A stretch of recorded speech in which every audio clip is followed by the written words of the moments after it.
بورسعيد اليوم. مصداقية الخبر من قلب الحدث.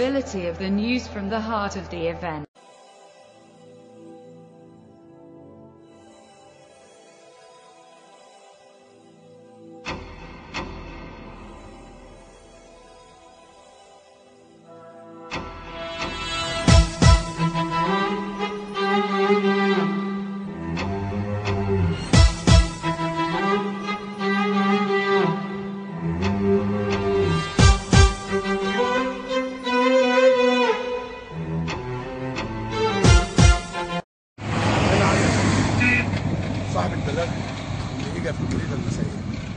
طبعا هم بيتهموني انني بشهر بالشركه، وجميع المسؤولين دلوقتي عاملين عليها بلاغات باسم اول واسم ثاني، وانا كل يوم بروح اسم. فانا عايز اسجل الواقع الحقيقي انني مش كذاب. اني دي مصلحه شعب مش مصلحه بورسعيد. النهارده المنطقه ده اهي، المنطقه اللي على يمين احمد عبد الله، عايزك تصوريها اللي هي دي. عايزين نشرح للمشاهدين ايه ده؟ بتاخد كل مجارب الفؤاد تترمى فيها. الماسوره منفجره في المنطقه اللي هناك دي اللي انا صورتها لك بالصوره. بصورها صاحبي على الميه دي كلها اللي انت شايفها. المنطقه ده هي اللي انت شايفاها دي كانت جزء ناشف، ما كانش فيه ميه، الارض بنمشي فيها ونخش فيها ونمشي. كان بيتم المشي فيها يعني كانت ارض خالص؟ نمشي فيها عادي. المنطقه دي دلوقتي كلها المنطقه ال5 كيلو او ال6 اللي انت شايفاها ده اهي، دي كلها مجاري اللي انت هتصورها بالامتداد اللي كده وانت طالعه للاخر كده، دي كلها ميه صرف صحي. هتلاقي لون الميه ده اهي هي نفس لون الميه اللي جنبك. يعني بقى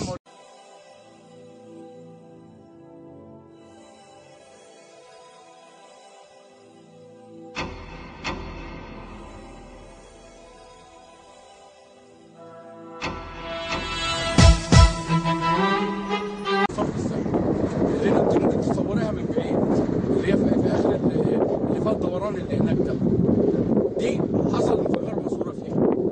قضاء وقدر بيحصل، اي ممكن تحصل النهارده وبكره ممكن تصلح 50 مره وتعطل. انفجرت فين بالظبط تاني؟ انفجرت من حوالي 15 يوم تقريبا. فين؟ عند محطه الصرف الصحي. اما انفجرت اني رحت الملاحه، لقيت المنطقه دي كانت منطقه جافه. فجأة لقيتها اتملت بالميه. بحكم عملي أنا اشتغلت في الطريق ده من الباطن مع شركة النيل من الباطن، واشتغلت في الملاحة في قناة التغذية، وعارف المشكلة، فاهم ايه اللي هيحصل. قناة التغذية دي تعتبر في النهاية دي نهايتها هنا، لأن احنا ما عرفناش نكملها اما الحفارات بتاعتنا غرزت في المنطقه دي.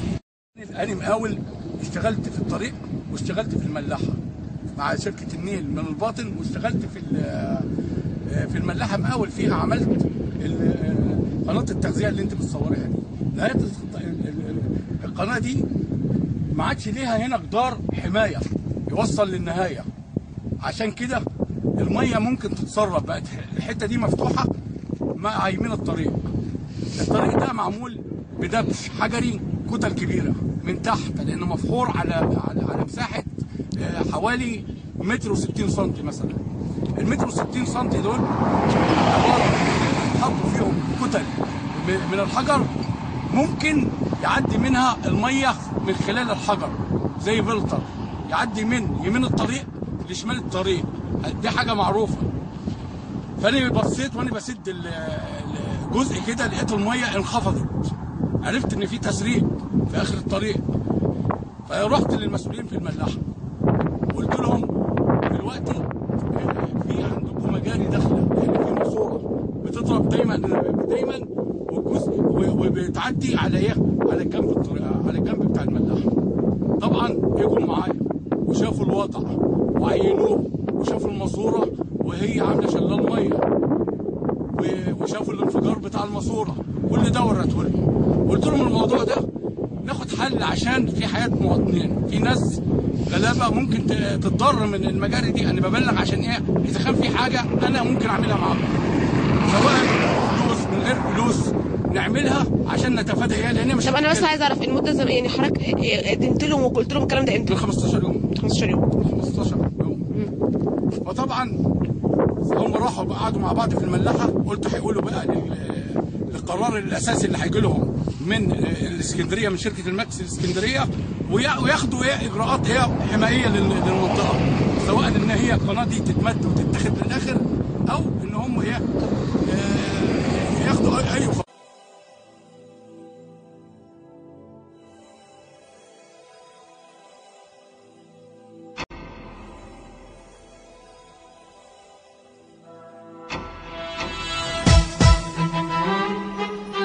وتم تصوير او تم تسجيل، هل المسؤولين كان لهم رد فعل ولا لا؟ مفيش يعني الموضوع يعني لقيته عدى يعني المفروض ده القرار بيجي من اسكندريه مش من هنا.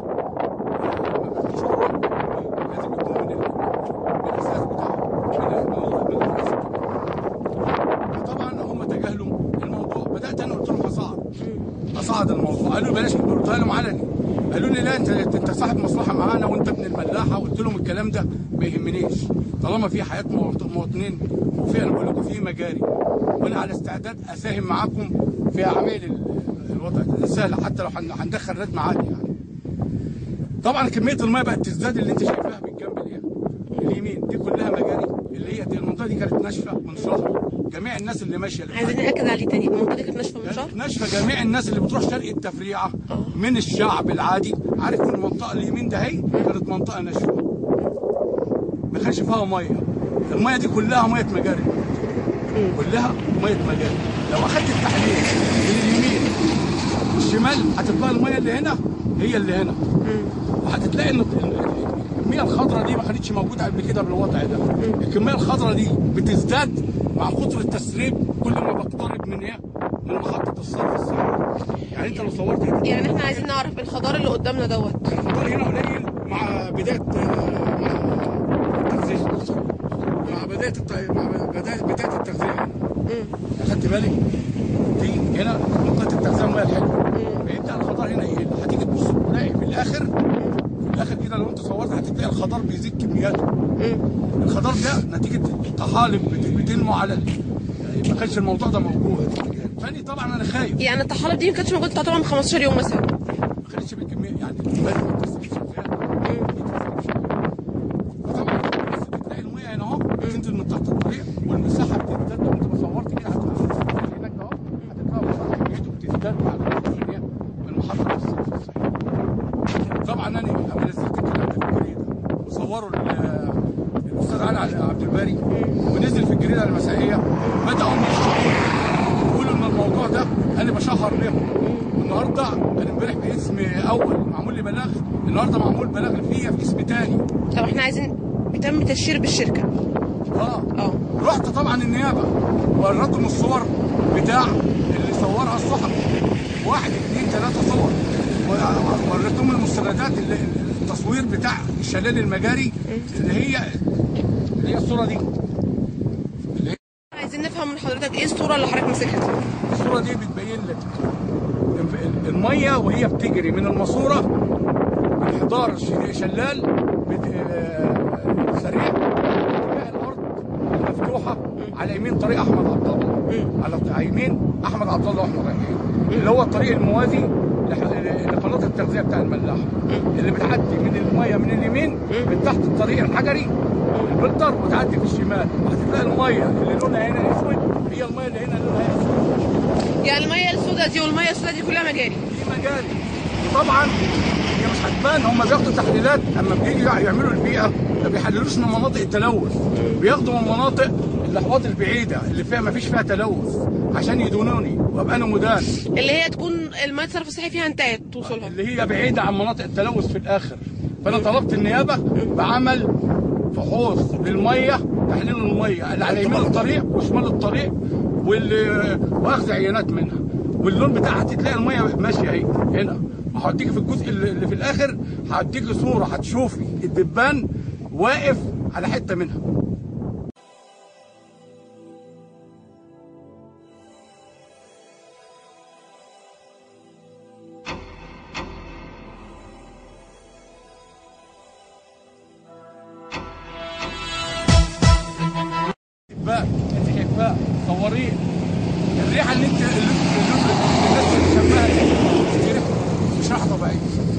طب انا بقى عايز حضرتك، خطر ده على المواطنين ايه؟ في ناس غلابه في المستشفيات اللي بيدفعني لكده. الناس الغلابه دول هم اللي بيتعالجوا في المستشفيات الاميري، لا يعرف يغسل كلى ولا يعرف يعالج كبد ولا يعرف يزرع. هو ده اللي بياكل عيش وملح، ده اللي بياكل عيش وملح، اللي هو البسيط من الشعب ده. يعني الملح اللي بيطلع من الملاحه كده اهوت ده مش هيبان دلوقتي في الزمن ده. احنا ممكن كل الملح ما نعرفش، دي مش شغلتي تحليل الملح. بس انا بقول ايه، ان مع الزمن النهارده بكره شهر نتجاهل، الكميات دي تزيد، تيجي الحر يجي اليوم. الماسوره دي رحت خدت مسؤولين من الملاحه وريت لهم الوضع، شافوا الماسوره اللي بترموا ميه وشافوا كل حاجه. قلت لهم هو المشكله الماسوره دي ممكن تضرب النهارده وبكره ممكن تضرب الشهر الجاي حتى لو اتصلحت. المفروض الملاحه تعمل حمايه عشان المجاري ما تخشش جوه، لان في بلتر تحت الطريق من خلال. طب انا عايز اسال، هي ليه ما كملتش بناها؟ ليه الجزء ده ما كملش بناء؟ الجزء اللي من عليه ما كملش بناء؟ لان احنا الفقرات غرزت، ما كانش في استعداد، كنا نغرز. فوقفنا. بس هي دلوقتي ممكن يتعمل، لان في دلوقتي الطريق بعد ما اتعمل ممكن نعمله. بعد ما قلت للمسؤولين لقيتهم تجاهلوا الموضوع. قلت لهم انتوا لو تجاهلتوا الموضوع ده انا هصعد الموضوع، حتى لو هدخله مجلس وزراء، لان الناس اللي بتصيب في المستشفيات الاميري دول هم الناس اللي بياكلوا عيش وملح، الناس الغلابه اللي هم معهمش حاجه. طبعا المسؤولين طنشهم، لقيتهم طنشوا الكلام. بدات تاني اتجه، اتصلت بالاستاذ علي عبد الباري الصحفي في جريده المسائيه، قلت له دلوقتي الوضع كذا كذا، انا طبعا عايزك تيجي تصور وتشوف بنفسك. اجى الاستاذ علي عبد الباري ومن جريده المسائيه وبدا يصور الجزء اللي هناك بتاع الصرف الصحي. بدانا من هناك وصور الماسوره وهي بتنزل شلال الميه فيديو وصور.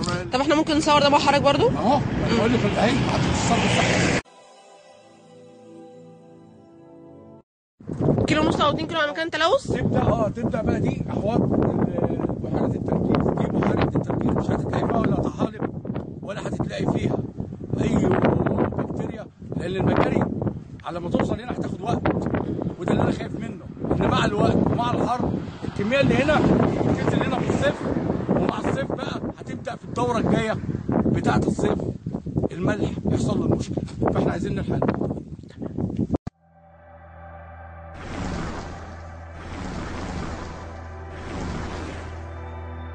بورسعيد اليوم، مصداقية الخبر من قلب الحدث.